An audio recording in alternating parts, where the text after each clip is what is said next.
আসসালামু আলাইকুম, welcome to this video. নানা কারণে আমাদের এনআইডি কার্ড আসল নাকি নকল চেক করার প্রয়োজন পড়ে। আপনি যদি কারো এনআইডি কার্ড আসল নাকি নকল তা যাচাই করতে চান, তাহলে খুব সহজেই তা যাচাই করতে পারেন। চলুন কিভাবে এনআইডি কার্ড যাচাই করা যায় তা দেখে নেওয়া যাক। এনআইডি কার্ড আসল নাকি নকল তা যাচাই করার জন্য প্রথমে আমরা যে কোনো একটি ব্রাউজার ওপেন করে নেব। আমি গুগল ব্রাউজারে প্রবেশ করলাম। এরপর সার্চ বক্সে গিয়ে আমরা সার্চ করব upension.gov.bd.com লিখে সার্চ করব। সার্চ করার পর আমরা এই আইকন দেখে এটার উপর সার্চ করব। এরপর আমরা এই 3 ডটের উপর টাচ করে মোবাইল মোডটাকে আমরা ডেস্কটপ মোডে পরিবর্তন করে নেব। ডেস্কটপ সাইট এর উপর টাচ করব।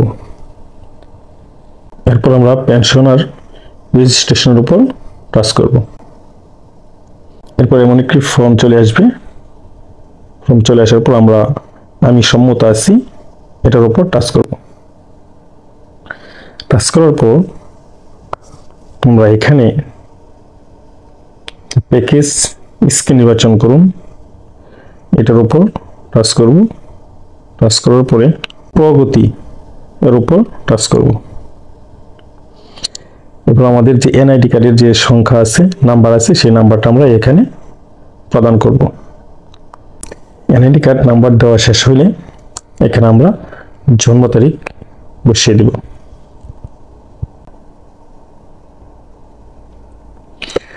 জন্ম তারিখ বসানো শেষ হলে আমরা এখানে একটা মোবাইল নাম্বার দিয়ে দিব, যে মোবাইলে একটি এসএমএস আসবে। আমরা একটি সচল মোবাইল নাম্বার দিয়ে দিব। মোবাইল নাম্বার দেওয়া শেষ হলে আমরা এখানে একটি ক্যাপচা প্রদান করব, আর সেটা এই যে এখানে যে সংখ্যাগুলো লেখা আছে বা যে অক্ষরগুলো লেখা আছে এইগুলো আমাকে এখানে লিখতে হবে।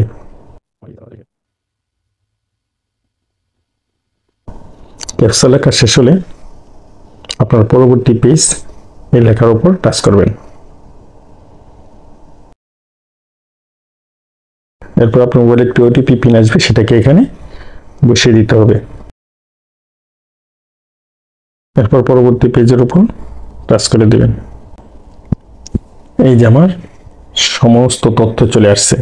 যদি আপনার এনআইডি কার্ড যদি আসল হয়, আপনার সেই এনআইডি কার্ডের সমস্ত তথ্য চলে আসবে। আর যদি এনআইডি কার্ড যদি সঠিক যদি না হয়, কোনো তথ্য আসবে না। এনআইডি কার্ডের নাম্বার এবং জন্ম তারিখ, ক্যাপচার এগুলো দেওয়ার পরে যদি আপনার তথ্য যদি না আসে, তাহলে বুঝতে হবে এনআইডি কার্ডটি সঠিক নয়। আর যদি সমস্ত তথ্য যদি চলে আসে, তাহলে বুঝতে হবে যে এনআইডি কার্ডটি ঠিক আছে। এভাবে আপনি যে কারো এনআইডি কার্ড আসল নাকি নকল তা জেনে নিতে পারবেন। আশা করি ভিডিওটা ভালো লেগেছে। যদি ভালো লেগে থাকে তাহলে অবশ্যই আমাদের চ্যানেলটিকে সাবস্ক্রাইব করে আমাদের পাশে থাকবেন। আল্লাহ হাফেজ।